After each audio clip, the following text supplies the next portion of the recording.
Big boss വീട്ടില് പലപ്പോഴും ന്യായത്തിന് വേണ്ടിയിട്ട് അനീഷ് സംസാരിക്കാറുണ്ട്. മറ്റു പലരും സൈലന്റ് ആയിട്ടിരിക്കുമ്പോഴും അനീഷ് സംസാരിക്കാറുണ്ട്.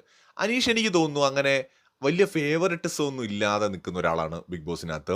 ഇപ്പോ അനിമോളടുത്ത് അനിമോളിന്ന് വഴക്കൊക്കെ ആയി അനിമോളുടെ ബെഡിൽ വെള്ളമൊക്കെ ഒഴിച്ചിട്ട് പുറത്ത് പോയിട്ടിരുന്ന സമയത്ത് അനീഷ് പോയിരുന്ന് കുറച്ചു നേരം സംസാരിക്കുന്നത് കണ്ടു.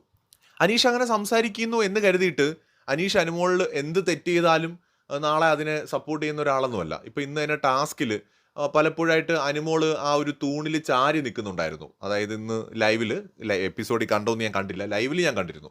എപ്പിസോഡിൽ അത് കാണിച്ചൊന്നും അറിയില്ല. തൂണിൽ ഇങ്ങനെ ചാരുന്നുണ്ടായിരുന്നു. ആ സമയത്ത് ആദ്യം അതിനെതിരെ ശബ്ദമുയർത്തിയ ആളാണ് അനീഷ്. ഫൗളാണ് ബിഗ് ബോസ് എന്നും പറഞ്ഞുകൊണ്ട്. അപ്പോൾ അനീഷിനെ സംബന്ധിച്ചിടത്തോളം അനീഷിന് അങ്ങനെ ഫേവറിറ്റിസം ഒന്നുമില്ല.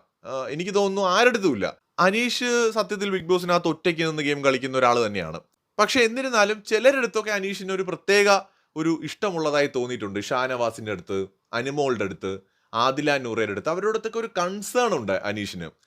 അതുകൊണ്ട് തന്നെ അവർ ഒറ്റപ്പെട്ടു പോകുന്നു അല്ലെങ്കിൽ അവർ വിഷമിച്ചിരിക്കുന്നു എന്ന് കണ്ട മൂപ്പര് പോയിട്ട് ഭയങ്കര നല്ല രീതിയിൽ സംസാരിക്കും കേട്ടോ. ശരിക്കും എനിക്ക് ആ അനീഷിനെ ഭയങ്കര ഇഷ്ടമാണ്. ഗെയിം എല്ലാം മാറ്റി വെച്ചിട്ട് അനീഷ് ഭയങ്കര ഭയങ്കര സിൻസിയർ ആയിട്ടാണ് ആ സമയത്ത് പോയിട്ട് സംസാരിക്കുന്നത് കേട്ടോ.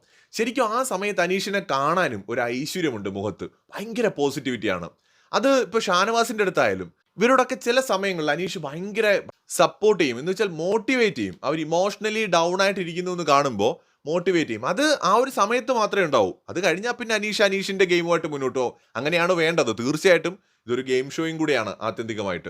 റിയാലിറ്റി ഷോ ആണെന്ന് പറയുമ്പോൾ തന്നെ അതിനോടൊപ്പം തന്നെ ഇത് ഒരാൾ വിന്നർ ആവുന്ന ഒരു ഷോ കൂടിയാണ്. അപ്പോൾ അതിനകത്ത് തീർച്ചയായിട്ടും ഓരോരുത്തരും അവരവരുടെ ജയിക്കാനുള്ള ഗെയിമാണ് കളിക്കുന്നത്. അനീഷിന്റെ ഗെയിമും കളിക്കും. ബട്ട് എന്നാലും കൂട്ടത്തിൽ ഒരാൾക്ക് ഒരു പ്രശ്നമെന്ന് കാണുമ്പോൾ ഇന്നിപ്പോൾ രാത്രിയിൽ നൂറയ്ക്ക് ഭക്ഷണം നിഷേധിച്ച സമയത്ത് ആദ്യം പ്രതികരിച്ച ഒരാൾ അനീഷാണ്. അത് അനീഷിന്റെ ഒരു ക്വാളിറ്റിയാണ്. അത് അനീഷ് പറയുന്നില്ല നൂറ ചെയ്യുന്നത് ശരിയാണെന്നൊന്നും അനീഷ് പറയുന്നില്ല. ബട്ട് അതേ സമയത്ത് എന്ത് കാരണം കൊണ്ടാണെങ്കിലും ഒരാൾക്ക് ഭക്ഷണം നിഷേധിക്കുന്നത് ശരിയല്ല എന്ന കാര്യം പറയാൻ അവിടെ ആരെയും അനീഷ് ഭയപ്പെടാറില്ല. അതൊരു നല്ല ക്വാളിറ്റി ആയിട്ട് തോന്നിയിട്ടുണ്ട്. മറ്റൊരു വീഡിയോയുമായി വീണ്ടും വരാം.